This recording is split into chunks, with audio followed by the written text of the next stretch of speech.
Hello everyone, this side Ayush Yadav and welcome back to the channel Trust to Medicals।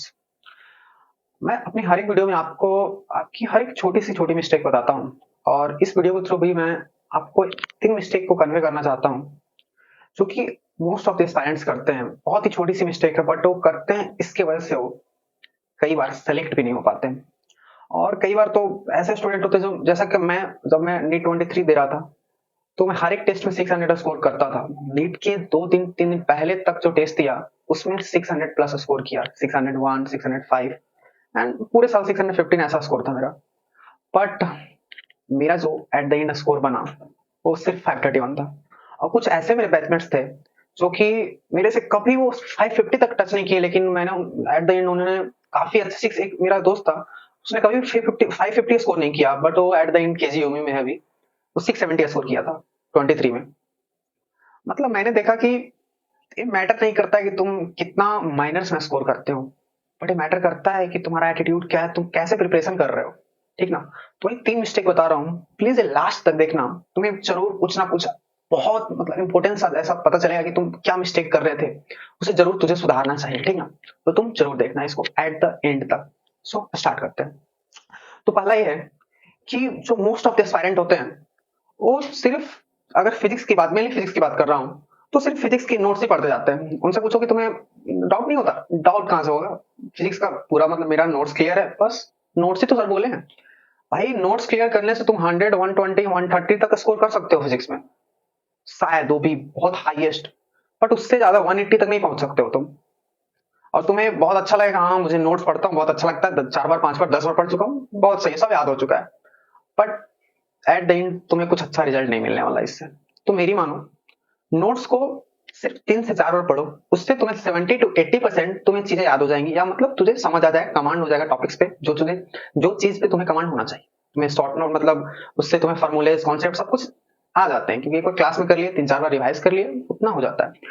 अब तुम revise most of the time करते क्यों है revise? फिर तो 10 बार वो करते हैं, कुछ उसके 10 वैसे क्वेश्चन होते हैं, उसको रिवाइज करने के चक्कर में पूरा नोट्स रिवाइज करते हैं। तो मैं क्या करता हूँ, मैं क्या करता था, मैंने बहुत बार नोट्स नहीं पढ़ा, मैं 3 से 4 बार पढ़ा, शॉर्ट नोट बना लिया, शॉर्ट नोट से मेरे फॉर्मूले एंड कॉन्सेप्ट अलग हो गए। एंड सेकेंड थिंग, जो भी मेरे क्वेश्चंस बहुत इंपॉर्टेंट लगे, जो मेरे से बार बार नहीं बनते थे, उसको मैंने अलग कर लिया, तो मेरा काम बन गया। और प्रैक्टिस के लिए मैंने काफी क्वेश्चन, मैंने काफी मॉड्यूल लगाया, और मैंने बहुत, सबसे अच्छी चीज मैंने क्या की कि जब लास्ट के 3 से 4 मंथ बचे ना, तो मैंने 50 से 60 ऐसा पेपर मंगवाया फुल सिलेबस का, और उसमें जो चैप्टर मुझे कमांड हो गया है उसको मैं उससे मतलब उससे सर्च कर करके, उसमें मतलब देखते करके ये चैप्टर का है वो क्वेश्चन कर लिया। उससे मेरा शॉर्ट नोट्स रिवाइज हो जाया करता था, नोट्स का जो क्वेश्चन नहीं बनता उसको अलग से मैं देख लेता था। नोट्स शॉर्ट मतलब मेरा नोट्स का काम खत्म हो गया। और कमांड लाने के लिए मैंने फुल पेपर, फुल सिलेबस का टेस्ट में से, मतलब फुल सिलेबस का पेपर में से उस चैप्टर्स के पर्टिकुलर क्वेश्चन कर लिए। अगर बने तो भी अच्छा, ना बने तो और अच्छा कि अब नीट में बन जाएगा। ठीक है, ये एटीट्यूड। और दूसरा, टॉपर का एक फोमो बना दिया है कि हम भाई एनसीईआरटी का फिजिक्स पढ़े थे इसलिए 180 आउट ऑफ 180 आया, बट मैंने तो ना पढ़ा। मैं तुम्हें बताऊं, अगर तुम किसी भी टॉप मतलब इंस्टीट्यूट को फॉलो करते हो, जैसे एलियन आकाश, मैं उनका कुछ एडवर्टाइजमेंट नहीं कर रहा हूँ, मैं बता रहा हूँ, क्योंकि बहुत सारे टीचर्स मिलकर वो मॉड्यूल या कुछ भी बनाते हैं।